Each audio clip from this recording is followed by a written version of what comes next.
I'm sorry, March 16th, March 2nd, 2022 edition of the Urban League Jobs Network Digital Career Success Series, brought to you by the National Urban League. Wow, you can see my dates are already mixed up for March. I'm your host, Kenneth L. Johnson, president of the Harlem, New York-based diversity recruitment firm, East Coast Executives. If this is your first time joining us, welcome. The Digital Career Success Series, DCSS, is a professional development series that helps members of the Urban League Young Professional chapters and other diverse job seekers develop new skill sets that will enhance their careers through digital platforms such as webinars, Facebook Live, and Instagram Live. The goal is to provide an opportunity for you to find professional development right from one's computer. That aligns perfectly with the topic today. Today's Digital Career Success Series, Developing Your Professional Plan, is all about professional development, and we're featuring Mr. Troy P. Thompson. Troy, welcome to the DCSS, my friend. Thank you so much, sir. I appreciate the invitation to be here with all of you, as well as the wider team. And I'm really looking forward to sharing some of my insights and answer any questions towards the end of this. Yeah, I know the Urban League Jobs Network team is really excited to have you here today. Let me just rewind just a little. Connected with Troy, about 2-3 years ago. I think it was back in 2019, actually on the LinkedIn platform. Mm-hmm. You know, he was doing some great work with the his Better with Troy video series, where he basically hones in on professional development and just talks about things that you should do, things that you should avoid. So I knew as soon as this topic hit our agenda that Troy would be someone I would be extremely interested in bringing onto the platform to just discuss his tips and techniques for professional development. So this is my show. This is Troy's show today. So I'm going to introduce you to Troy P. Thompson. Troy, introduce yourself to the crowd, my friend. Well, first of all, thank you for handing it off. Look, I'm ready to get started, and I want to be respectful of everyone's time. So let's just jump into it. So again, this presentation is all about crafting your professional development plan. Just to tell you a little bit about myself, I was born and raised in Harlem. And like many of you that may be on this chat today, I'm a first-generation college grad, and we can have a whole different presentation on just the challenges that come with that, right? Breaking certain cycles, right? Stretching yourself mentally, emotionally, right? To get from point A to point B. Upon graduating, I started my career in digital marketing and branding. First, supporting and leading digital strategy at the Public Relations Society of America. And then after that, Havas, which is one of the top advertising and PR agencies in the world. Again, maintaining that digital strategy tradition. But throughout all of that, and almost for more than 10 years now, I've always had a long time love of teaching. As a matter of fact, I gave my first workshop at 18 on financial literacy. And from there, I just realized that I had a love of teaching, breaking things into understandable bits, putting it into a workshop and just doing that. And again, I've been doing it for a decade now, and it's been a great pleasure. And with that teaching came a lot of success. So again, I was in digital marketing, and at a certain point, I realized that, I wanted to do this full time. So I transitioned out maybe 2.5 years ago. And from there, I started producing videos, being able to speak at great organizations like these. And you know how it is, right? When you're consistent, success begins to follow. And before I knew it, I had, Pace University reaching out to me saying, hey, we want you to join our advisory board overseeing our transformative leadership program. I was the chair of professional development at Sponsors for Educational Opportunity, overseeing the professional development committee there, strategic advisor at the Museum of Public Relations. I was just given a board advisory role at Reagan Communications, which is one of the top training houses for communicators. And that press release should be going out next week. So, it's just been an amazing experience, but all of it's just been the fruit of just hard work, right, and focus. And then finally, I'm a haiku poet. I've been writing for over 10 years as well, and found some great success there. So, all that to say, that, I've been able to find success in many different areas of my life. And a big part of that, the root of that has been professional development, right? Really arming myself with the knowledge and skills necessary to really be somewhat of note. So just to move on. And hold on, before you do that, man, congratulations on the recent appointment and all the success. Positioned you well for the work that you do. So kudos to you, my friend. Thank you so much. I really appreciate that. When you're on this journey, you don't always, particularly on your own, you don't always get that pat on the back. You just kind of got to know it internally, that you're making that progress through things like that, through words like yours. So I appreciate that, Ken. So again, as we look to this presentation, some of the learning objectives, I do want to keep this tight for this presentation, is I want you to be able to identify the components needed for crafting a professional development plan. I want you to understand and have strategies for assessing your current strengths and skill gaps. I want you to be able to recognize which developmental goals are worth prioritizing, right? That's so important. I also want you to become aware of resources that will help you turn your goals into a reality. And finally, I want you to be able to apply accountability techniques to ensure follow through, because we can run through this list day and night, but if you don't have a plan for accountability, it's all going to fall short, right? So moving on. So professional development. In prep for this particular presentation, I always like to start off presentations with a definition just so that we can all be aligned. And one definition that I came across by Indeed.com, and I want to give them credit, says that professional development is improving yourself through learning and training to advance your career, right? Professional development is improving yourself through learning and training to advance your career. And I think the key word here, for me at least, is career. As we go through this presentation, I want you to begin to think about professional development, not in the lens of where you currently are, or maybe even that next role, but holistically, right? That ideal role you're trying to get, right? In the guiding question, I'll provide other guiding questions throughout this presentation, but I want you to begin to think about how are the disciplines that I'm investing my time in today setting me up net for that role that I ultimately want, right? You should always have your mind on that holistic nature of your journey. So when we're talking about professional development, it's usually broken down into two key categories, right? Hard skills and soft skills. Hard skills, as you can see, are teachable abilities or skill sets that are easy to quantify, such as your understanding or proficiency in a foreign language, typing speed, machine operations, computer programming. Soft skills are a little bit more subjective. They are your communicative abilities, your flexibility, your ability to adapt to change, leadership, teamwork, and time management. Now, again, in prepping for this presentation, I came across LinkedIn's top 10 most popular courses for business professionals I thought was fascinating. Again, taking a look at that last slide, you'll see some things pop up again, right? Strategic thinking, Excel comes up twice, right? Number 3, and number 8, communicating with confidence, again, another soft skill, critical thinking, time management fundamentals, of course. But what I also want you to pay attention is to number 1, unconscious bias, number 6, confronting bias, number 7, diversity, inclusion, and belonging. I found those interesting because, and I think this is something that we should all kind of look at a little bit more, because it goes to show you that professional development isn't some static concept, right? It isn't the same information that we're taught to our parents and our grandparents, but rather something that evolves with culture, right? Something that evolves as we become more inclusive, understanding, more empathetic. So as you begin to think about your career, as you begin to think about, how can I arm myself with training and understanding that where I can provide more value for myself and for the company that I work for, these are some trends and some things to pay attention to, right? Because I'm sure a lot of you will also notice that there's a lot of new titles that have been born in the last couple of years, right? Like Chief Diversity Officer and things like that. So again, something to keep in mind as you look to the future. And kind of riding on that theme of change, as I'm sure we can all agree, globalization and the increased rate of technological innovation has created a greater competitive landscape for businesses and professionals alike. And the main takeaway here is, just as businesses now have to compete overseas, right, not just within the 4 borders of their countries, it's become that much more harder for professionals to get into a lot of those coveted roles, right? Because now they're also hiring folks from all over the world. So you really have to be on point as it relates to your professional development game, if you want to, at some point, I'm sure, get access to one of those coveted seats.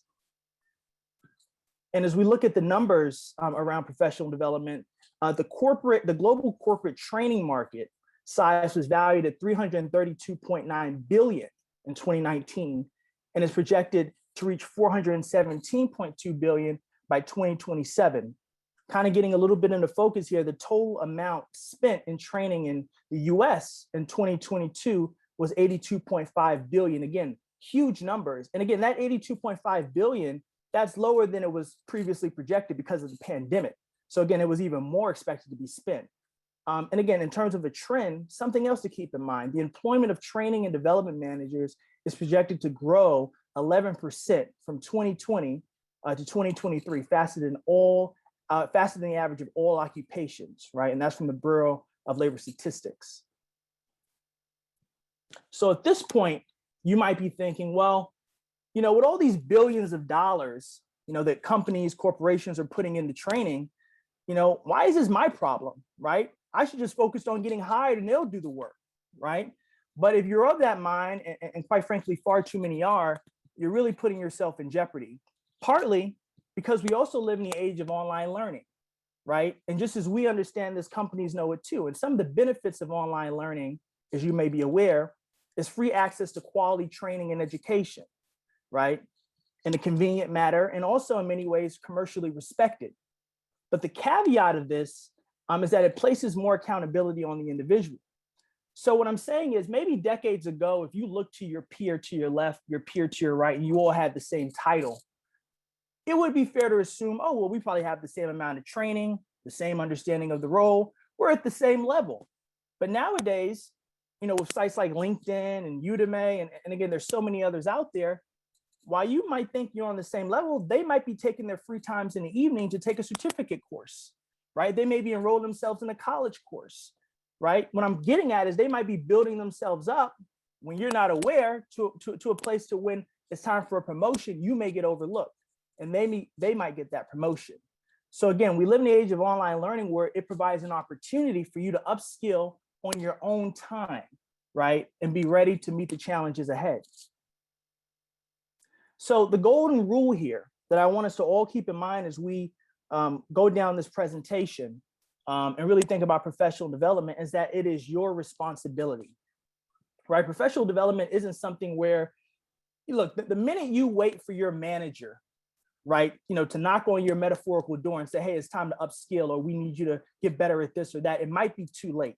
So you should always have an idea of where your skill gaps are. And again, we're going to talk about that later, but you should have an idea of where your skill gaps are, how you can improve, and always be on, right? Always be of the mindset, that, hey, I got to be the best I can be. And you have to begin to think of yourself in a global context, right? Don't just think of yourself, as related to your peers, but understand that because we live in the global marketplace, and I was just having this conversation the other night at the coffee shop, and I was speaking to a wonderful person. He was the head of a dance troupe here in New York City, traveled all over the world, worked over the world. And, you got to kind of have a global mindset, because what you have to understand is the work that you're not willing to put in today, there's a kid in Asia who's willing to put in that work. There's a kid in Africa willing to put in that work. There's a kid in South America willing to put in that work. So you always have to be on, you always have to be hungry. You have to always be mindful of how you can improve. Right? That's if you want to be someone of significance, right? And really have an impact and really find success, right? There's many degrees on that ladder. So you just have to figure out which degree you want to be at. And I think it's pretty high, right? Or you wouldn't be here. Troy, Please. we had a speaker on, I don't know, maybe a little over a year ago. Her name's JT O'Donnell, Right. very, very sought after in the career services space. But she always speaks about considering yourself as a business of one. Right. I think that speaks well to professional development. Like, you have to look at yourself as your own business. How do you get better? How do you acquire customers? How do you stay relevant in a really fast moving space? And I think that's the key to that, like really looking at yourself as your own business. Yeah, look, I love that, Kenneth. One, because it provided me with a break to get some water. But no, I do agree with you 100%. One of the best things I've learned, and I'll be quick here, and this was, I think it was like my first year of college. I learned about the SWOT analysis, right? Strengths, weaknesses, opportunities, threats. And we're going to talk a little bit about that later on, not SWOT specifically, but around that. But I run that all the time, frequently, right? How can I improve myself, right? Where am I falling short? And it's just an ongoing game. And it's an exciting one if you really dedicate yourself to it. But again, I agree with you 100%. You have to see yourself as a business of one, because a lot of other people do too. So, and speaking of that, there is a cost to falling behind, right, Ken? I'm sure we can all agree here. If you don't have your professional game where it needs to be, one of the costs is you won't get hired for the role, right? The role of your dreams in some cases. And this is whether you're a college grad or someone even looking to make a career change. So you won't get hired for the role you want. You may be let go, right? You have what's called workplace paranoia, right? So you're worried about the person that's in the seat behind you because they're young and ambitious and they're just getting at it. And now you're like, oh my God, they're going to take my seat, or they might get that promotion that I want. And you don't want to live in that world. But finally, again, and I guess I already said it, you might get overlooked for a promotion, right? And again, that might affect you financially. You might have some plans for next year based on a promotion, right? So again, you always want to be on point because you don't want to fall behind. Some of the benefits of professional development, you'll expand your knowledge base. Some of the benefits, you'll remain competitive. You'll stretch your comfort zone. Greater productivity, right? Which means you can take on more work, right? Build more trust amongst the team. You'll be more confident, right? More job security, right? They can't get rid of you now, right? Because there's just so much that sits in your lap, so much business that you own. And then there's also career progression, right? That only makes sense, right? You deserve it at that point. You've earned it. So at this point, I'm going to walk you through my 5-step framework for crafting your professional development plan. First, we will begin with a self-assessment, right? Providing you with some resources to do that. Then we'll talk about setting your development goals, right? Getting really specific and prioritizing what you want to work on, because now you have all this data, but now you have to, organize it in a stepwise fashion. I'll highlight some resources that you can look into for your training, right? Tying that into your goals, right? Creating a timeline, and also, and this is the most important, like I said at the top, managing your progress, right? Because we can do all these 4 steps, from day to night. But if we don't have a system for managing our progress, we'll likely fall short. So, self-assessment. As you're going to see throughout this presentation, I love to use what I like to call guiding questions for us to meditate on, questions that I personally meditate on often. And as it relates to the self-assessment, one question that I consistently ask myself and that I invite you to do is, what future scenarios may require capabilities that I do not currently possess, right? What future scenarios may require capabilities that I do not currently possess? And the operative word here, the word that I love here, is future. Because future is not only a couple years down the line, but it's also, presently, right? Your next role, right? Tomorrow, next year, next week. Future encompasses so many of those things. And that's an important word because, again, I want you to begin to look at things holistically, right? So what future scenarios may require capabilities that I do not currently possess? And this is a great question to meditate on because it'll really force you to begin to look at yourself, not only in relation to yourself in a deeper sense, but also your peers, right? How's your peers, maybe peer in title, how are they bringing value that you currently do not, right? How are they showing up? How's their time management skills versus yours, right? How's the manager bringing value to the organization in a way that you're not? Obviously, they have different responsibilities, but what skill sets do you see that they have? Maybe skill sets that you admire, that you can take your free time to learn and develop, right? Why not, right? Don't think, well, I'm not at that level yet. It's not my time. No, why not learn it, right? How about your CEO, right? If you have access to him or her, right? What skill sets do they currently possess that you can take some time to learn, right, and develop? Maybe they have some greater understanding of financials, right? P&Ls and things, right? Maybe that's an opportunity for you to learn that. Why not, right? So again, let's go back to that question. What future scenarios may require capabilities that I do not currently possess? I want you to begin to think about your professional development holistically, right? That way you can begin to map some very accurate moves. So obviously, for those of us that are self-reflective, we'll come out with a list, right? Probably a short list or a long list. But for those of us that may be just beginning our careers, right? Or are recent graduates, because I know this is a diverse group, you don't always know what you don't know, right? So there are things like personality assessments And, there's a lot of free ones out there. One that I recommend, that I think everyone usually takes in college or upon graduation is 16 Personalities. I think it's 16personalities.com. But basically what a lot of these personality tests give you as a resource is an understanding of what careers might be best for you based off of your personality traits, right? So you'll answer a bunch of questions and it'll spit out a form of an assessment. But it might also, in the breakdown, list things that you might be good at and some areas that you might need to improve on, right? And if you pay for the really good ones, they'll tell you how to do it. As a matter of fact, someone sent me something recently that I took. Adobe actually released their own personality assessment for creatives. So if you consider yourself a creative, go on Google after this and type in personality assessment Adobe, and you'll kind of get your creative assessment. So again, super helpful in many ways. There's also skills assessments. Now, all of us here have a LinkedIn, I'm sure. And if we don't, you have to contact me after this and we're going to work on that. But there's skill assessments. So on each and every one of our profiles, we have a skill section. And what you may not have noticed is that there's generally a button that says take tests. So under or next to each skill that you have listed, there's a skill assessment that you can take. And what that will do is, and again, it kind of goes back to our earlier slide, they have a bunch of assessments on hard skills and soft skills. And once you take them and complete them in one sitting, right, no cheating, you'll get a badge that you can include on your profile, right? So again, you'll not only get a sense of where you are in terms of your skill sets, but if you're proficient, you'll get a badge that you can use to help your marketability, competitiveness, etc. So again, LinkedIn has a skill assessment that you can use. I really want to focus on actionable things that you can start right now, right? So you can't have the room to give yourself an excuse, right? There's also informal interviews or informational interviews as they're popularly called, right? This is super helpful because as you look to the future, your next role, the role that you would like ideally, you can go on LinkedIn, right? I'm gonna be using LinkedIn a lot. I love it. But you can go on LinkedIn, right? Find someone with the role that you would like, right? Where you envision yourself working at or working on as far as a role or a title, and reach out to them, right? And invite them for coffee, right? Pay for the coffee. Don't have them pay for it, you pay for it. Or dinner, right? Don't have them pay for it, they'll pay for it.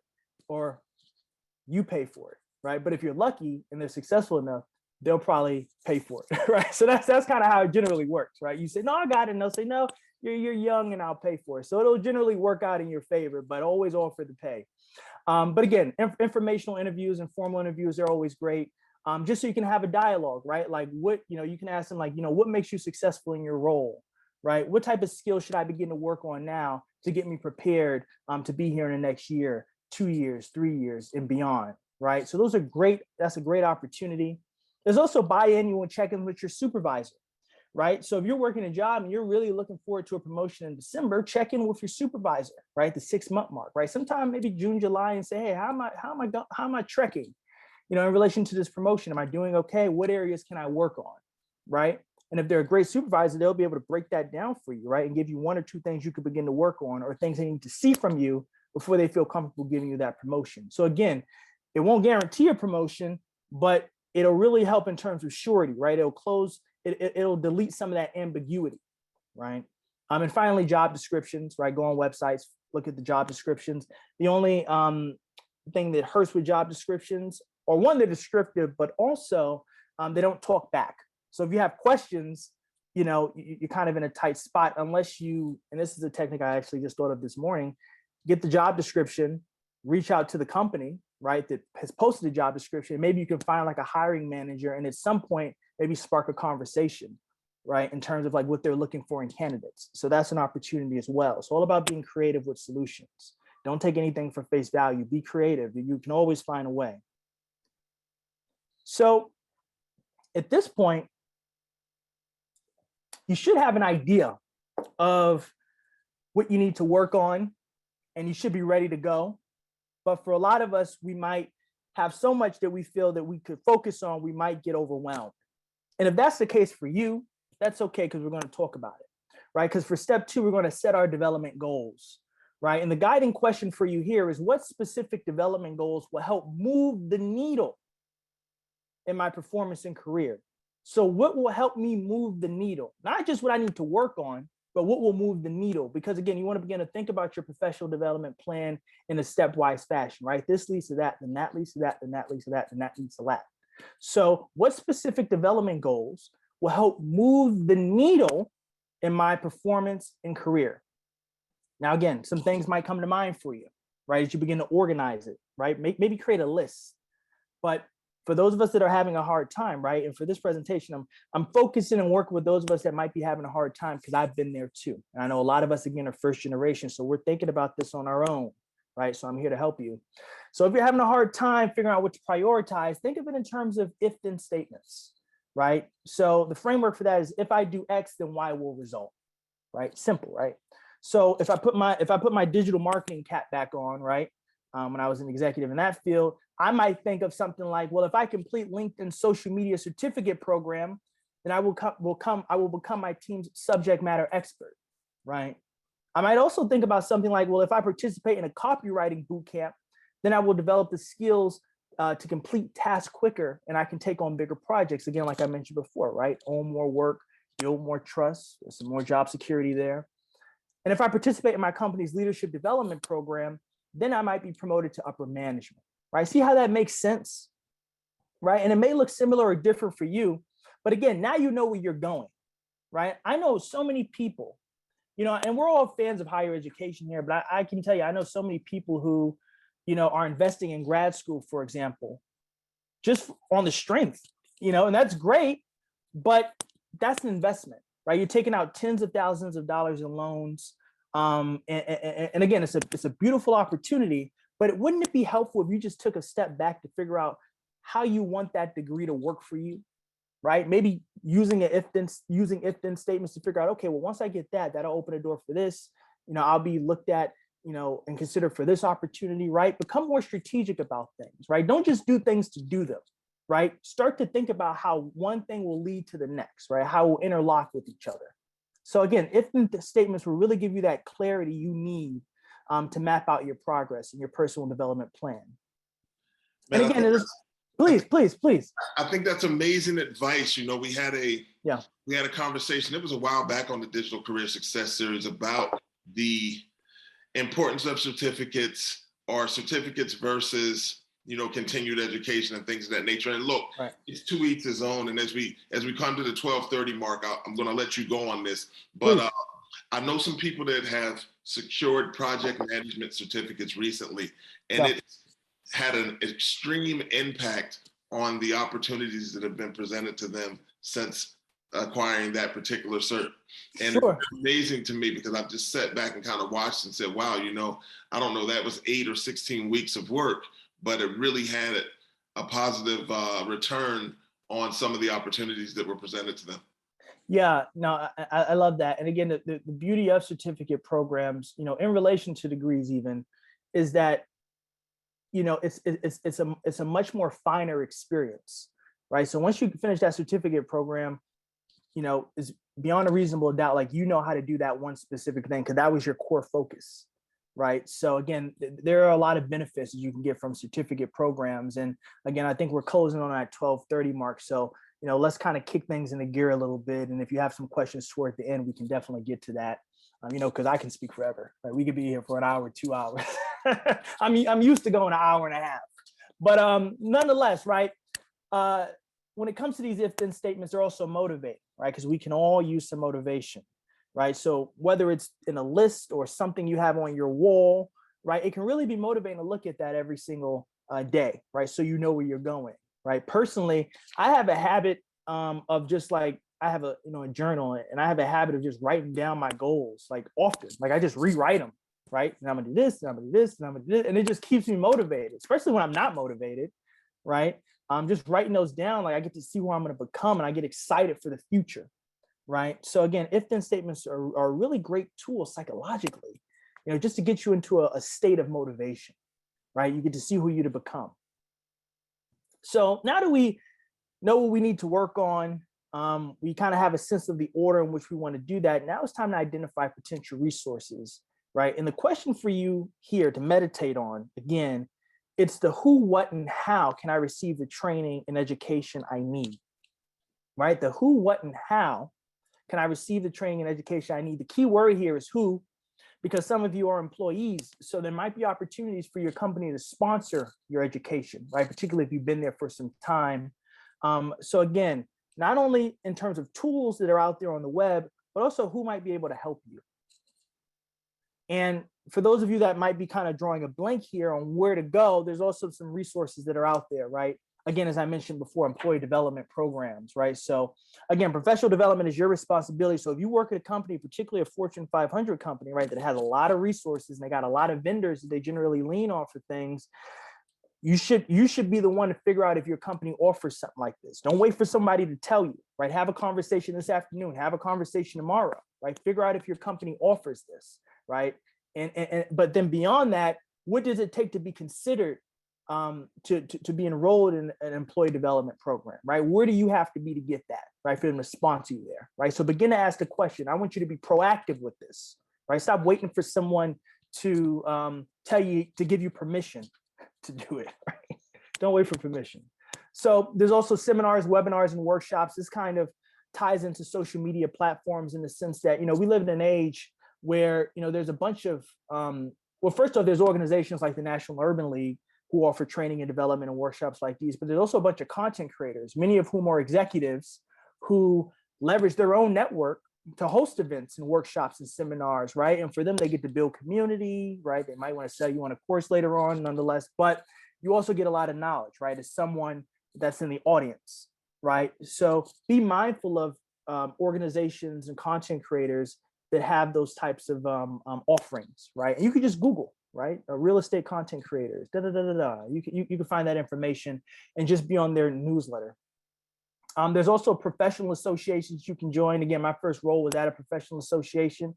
So I know very well the benefits of that. And basically, and I'll be quick here, is that through your membership in a professional association, you'll have access to hundreds, if not thousands of like-minded professionals who also operate in your industry, right? So you might meet your first of many mentors here, but beyond that, professional associations offer a suite of professional development program, right? Seminars, webinars, but also certificate programs, right? So again, we're not only talking about getting the training you need, but something you can tag on to your resume, something you can tag on to your LinkedIn to make you more competitive, right?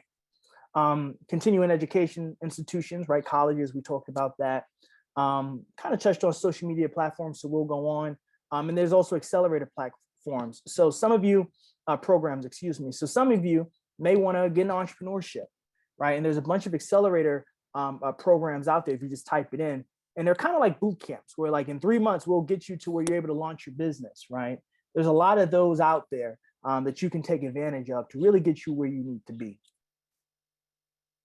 And the fourth step, as we begin to kind of come to a close here, is to create a timeline, right? And the guiding question for you here is, how can I ensure that I reach my development goals in a strategic and timely fashion, right? The key words, again, the focus on is strategic and timely, because if you have that biannual check-in with your supervisor and they say, hey, I want to see this and I want to see A and B by December, and you get it done in March, you've missed your window of opportunity, right? Now someone else got your promotion, right? And now you're angry, right? Angry at yourself, right? So you have to be strategic and timely about your professional development, right? And when you check things off, you got to consider a number of things.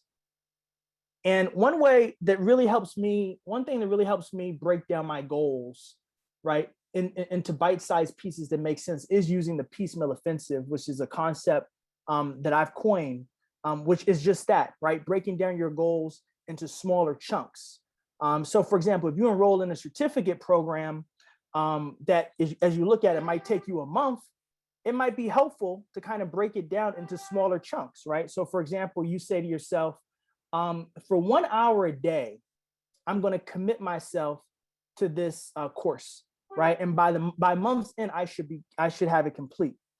And the reason why that's useful is because, and this is particularly in terms of motivation and confidence and following through, it's very important to define what success looks like, right? As a means of maintaining motivation. Because if you go at it one day and spend 5 minutes, the next day you spend an hour, the next minute you spend 10 minutes, you might run out of, that gumption, right? To keep going, right? You might get distracted with things in the world, things in your life. So it's super important to define what success looks like. So by breaking down your large goals into smaller chunks and defining what success looks like, you can really help yourself get to the top of that mountain, right? So again, something to keep in mind here. And again, here are some tools to keep you organized, right? Google Calendar. Slack is good for a day-to-day, right? A daily planner, which I personally like to use, right? Will really help you there. And there's a website called smartsheets.com that also has a bunch of templates to help you keep organized. And finally, and the most important step is managing your progress. Again, we can do all these steps time and time again, but if we don't have a system for managing our progress, it's likely that we'll fall through. So the guiding question here is, how can I remain motivated and consistent with each new goal, right? How can I remain motivated and consistent with each new goal, right? This is so important because we've all recently celebrated a new year.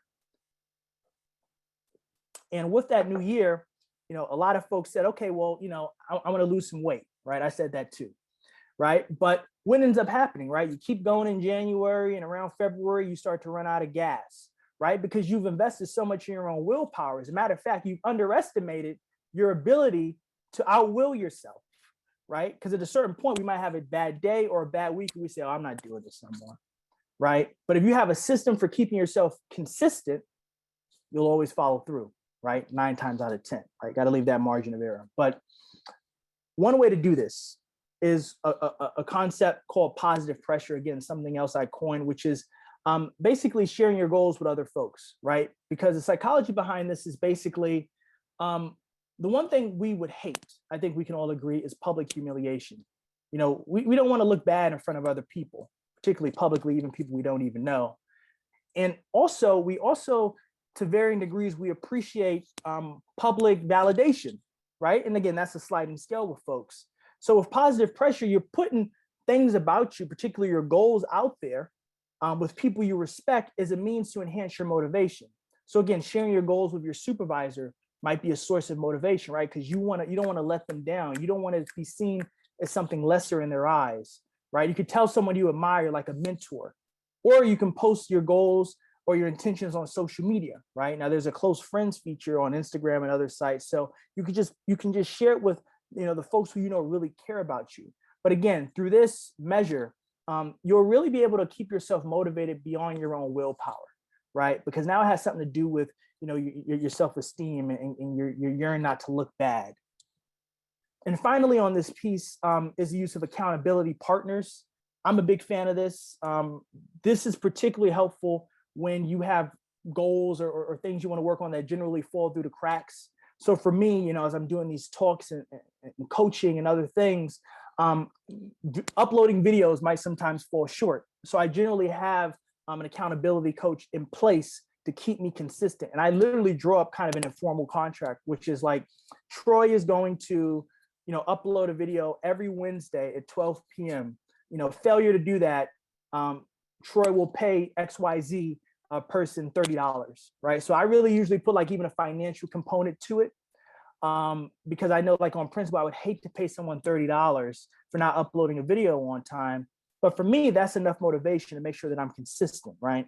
So again, it's all about understanding yourself, but accountability partner is super helpful. So think about someone whom you can reach out to that care about you, who can really be there to help you follow through on your goals. So in summary, again, professional development is your responsibility, right?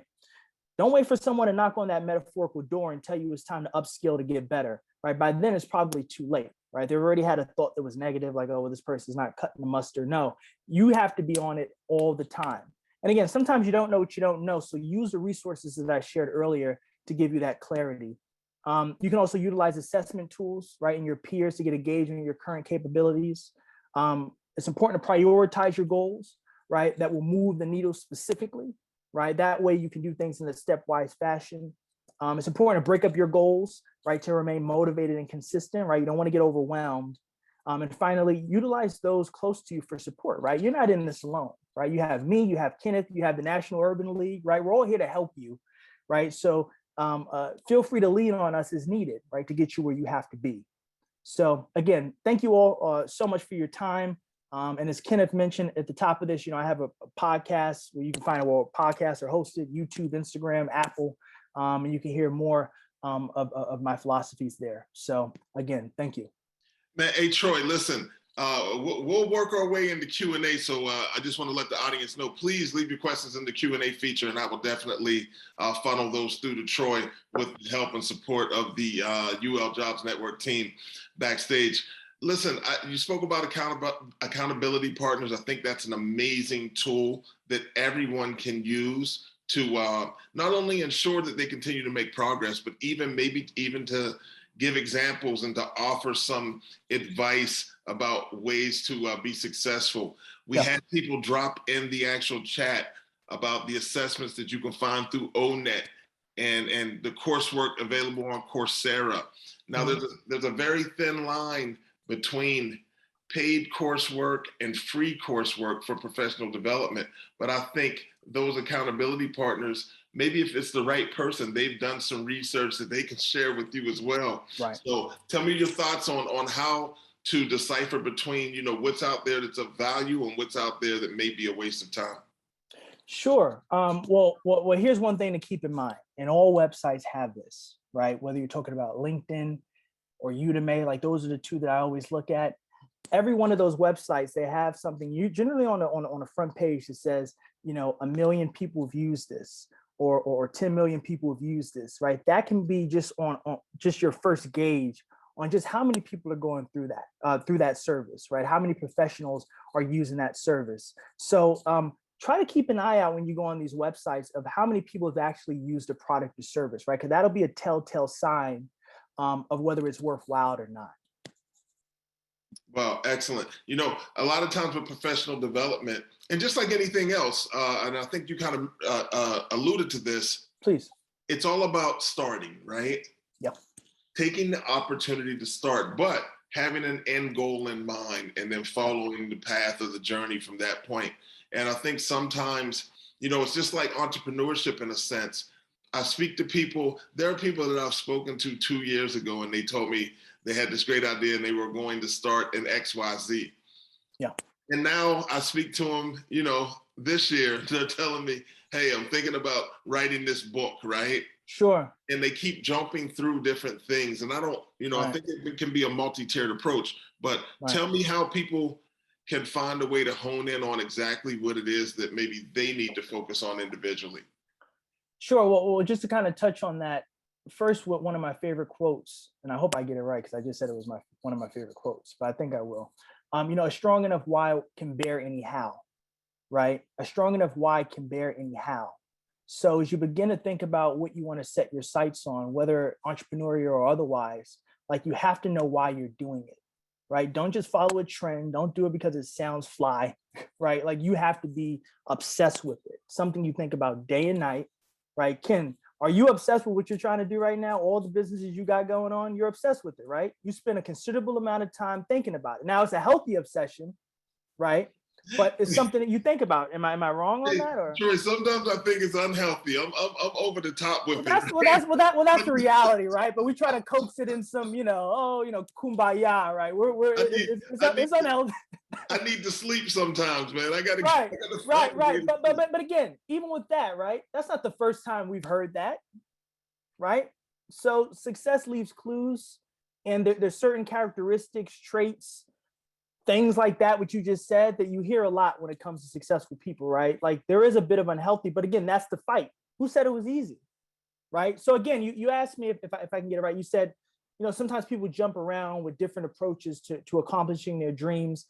Just try to find a model. Here's my advice very quickly. Try to find a model, because again, nothing's really new out there, right? It's all been done before to an extent, but try to find a model that currently exists regarding what you plan to get into, and just kind of use that model. Now, there might be a point where you outgrow that model, or you might integrate other things into it, but just try to find a business model that is out there, and just as best you can, tailor your offerings, tailor your efforts around that model. So You know, Troy, and I probably should have prepared you for this question in advance, but I'm going to throw it out here because I believe you'll see it in my face. So I believe you'll have my Zoom might fall out. Go ahead. We here at the Urban League Jobs Network Digital Career Success Series, we often ask our speakers for book suggestions. And I know you were just speaking about kind of following a model. And I view that as kind of following someone that's had success in the area that you're looking to get into, right? And oftentimes people have books that completely walk you through their experiences and journeys. So are there any books that you can suggest to the audience just to kind of get their mindset right for their professional development journey? Sure. Well, first and foremost, I do have a video on my YouTube channel about some of the books that have impacted me. But, not to mess up my little display back here, but there's a few books, right? And these are legit books that I've read. So this ain't just for show, a little bit for show. But some books that I recommend right now, Fell Forward by John C. Maxwell, right? A great book because, again, no matter what you focus on, there's going to be shortcomings. You also have to be practical, right? So behind all the rah-rah and all that, there's going to be days where things don't work out, days where you're not that confident, days where you might not live up to what you believe is your potential. So you have to have a positive perspective on failure, right? You have to accept that it's just a part of the game, right? Another book that I recommend philosophically, because I like to take from other things too. It ain't just all about reading books on success. Another one is Identity Leadership, actually, by Stedman Graham, which is Oprah's husband, I believe. But he's big into the personal development space. I don't know if you know that, Kenneth. Like, he worked big in the prison system. And that's a great book because it really talks about aligning, in some ways too, aligning your identity with what you love and what you do. So that's a very important book to read that I recommend. And again, there's a bunch out there. And again, I can connect with some folks out there. There's also a book, I believe it's called Business Models, where it actually walks you through different models that are out there. There's a bunch of different autobiographies, biographies that are available. So, look, if you care about it enough, and I know everyone on this call does, you'll find the books, right? Go on Amazon. They got all the 5 stars. You'll find it. It's there. Yeah, definitely. And it can be really catered to someone that's doing something that you would like to do, right? Hey, Yeah. By the way, in the chat, we've been informed that Stedman is Oprah's significant other. So I guess that means he's still available. So I know you put him as her husband, but it's did I officially? I say I think that's his. I don't know what I said. I hope I got it right. We love Oprah. We love Stedman. I'm helping to push his books. So outside of your own web series, are there any other podcasts or things of that nature that you touch into other than the Urban League Job Network Digital Career Success Series? We are the leading professional development resource out there.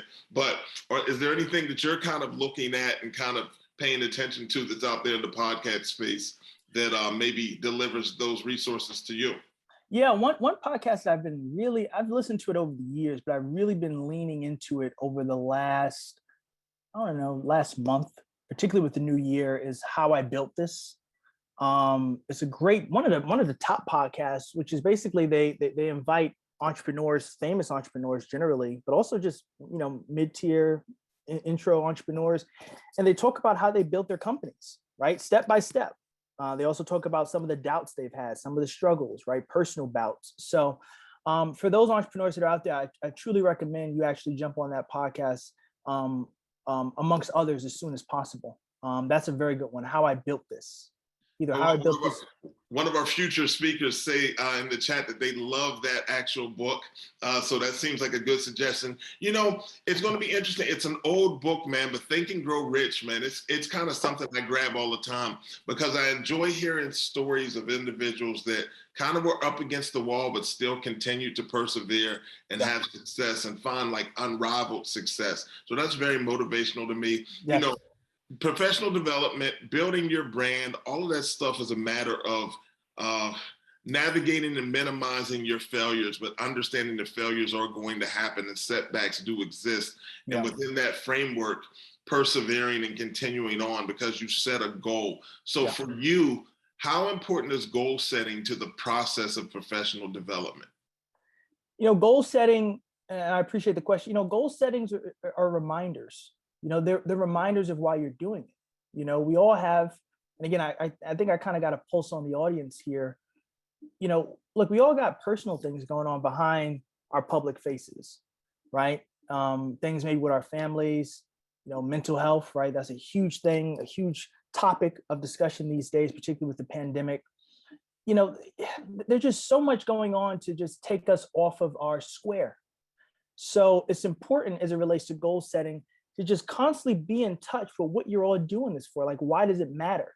So yes, goal setting, I guess in short, is an extremely important component, in my own process. But again, under that, right? Because we always talk about goal setting, but the why behind the goal, like, why does it matter for you, right? To sacrifice time, to sacrifice meet up with friends, to sacrifice, maybe relationships, whatever that might be for you, right? Because the name of the game is sacrifice. Like, if you understand why it's important for you, then I think you'll always be consistent, or you'll be more consistent than not.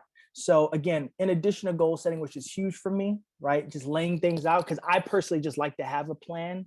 Maybe that's just me. Like, I like to know, how I'm organizing my day, organizing my week. But beyond that, like, just the why has just always been important for me. Because like I said, I've been doing this for over a decade now. And like I said, things are in the last couple of years starting to click. But again, it took all those years prior to that just to get me to stages like these, right? You got to work up that ability, right? And through that, make mistakes, right?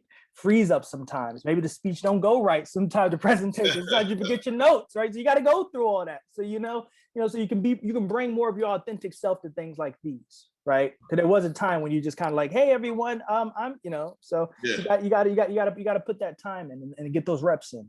Man, having a why is extremely important. I do always like to share with people that there is nothing wrong, and sometimes it's very self-reflective to be willing to make a pivot. You're constantly assessing and reassessing the journey and the tools necessary, and sometimes even the why. So within that, don't be afraid to pivot and go in another direction. I mean, don't make a habit of always jumping off the path, but sometimes you can understand that, hey, this might not be the way I originally thought it was going to be, and I need to maybe be over here. Yeah. If I just can echo that for a second, I think we've all, and we have examples that we can share. Like, we've all made some form of a pivot. Again, I mentioned at the top, like, I pivoted from a career, in digital marketing and branding. Like, you can look me up and there's articles on Black Enterprise and things about me, like, oh, rising star and PR, like, you know what I mean? Like, that was isn't going well, and that's still much a part of me. But I had a deep understanding of who I wanted to be, the impact that I wanted to have on the world, and I made a pivot, and now, you and I are here. So yeah, never be afraid to make a pivot. And again, like I said, bring people who care about you, whether that's in the form of mentors, friends, right? Bring them around you and get different perspectives, right? Know what's best for you, but never be afraid to get insights from other people, right? Don't look for people to tell you what to do, but look for insight, right? They might be able to add a perspective, some insights that maybe you don't currently have. So, man, speaking of pivots, let's pivot in this direction. Sure. Let our audience know how they can stay connected with the work of Troy P. Thompson. Sure. Well, you know what? I have me here, and I also have you here, because we both do some important work, right? So you can contact us in LinkedIn, right? For me, linkedin.com/Troy P. Thompson, right? So just my name. That's Instagram, excuse me. LinkedIn, the same thing, right? Troy P. Thompson. So everything is Troy P. Thompson, right? I made it easy for you. So just Troy P. Thompson along the board, and you'll be able to find me. LinkedIn is obviously the most convenient, right? Just obviously create a note saying, hey, I saw your presentation. We'd love to keep in touch. That way I know where you come from, and we can continue on from there. Man, amazing resource LinkedIn is. And you can catch up with me on LinkedIn. I'm there heavy. I'm always there. I'm always connecting through. Also Instagram, Twitter, but really all things are available at eastcoastexecutives.com. So listen, I appreciate the audience today. Troy, I 100% appreciate you joining us. You were amazing. And I do believe we really needed to talk about developing a professional plan. So thank you, sir. Thank you. Thank you all. I appreciate it. All right, look, we're going to do it again. Coming up on March 16th, it's the Knack for Networking. Our speaker, Candia Johnson, is actually in the chat, and she's active today. So I appreciate her sharing some time with us today, because she'll be back to do the same on the 16th. She doesn't know it, but I'm trying to add a special guest for that date as well. So listen, happy Women's History Month to all of the women out here that are doing amazing things and just trying to move forward and do what you guys do. There's some great women on LinkedIn that I'm supporting this month. Some great things going on with Jennifer Ryder. I think Mend the Hearts has a special segment, and I'm sure Candia Johnson probably has something up her sleeve as well. I might have put the pressure on her, but what she does have up her sleeve is she'll be with us March 16th. On behalf of the National Urban League, the Urban League Jobs Network, Wanda Jackson, Dory Brown, the entire team, Dave, Adanya, Kanjit, we'd like to thank you for joining us. We'll be back March 16th. I'm Kenneth L. Johnson. I'll see you next week. Actually, 2 weeks. Take care.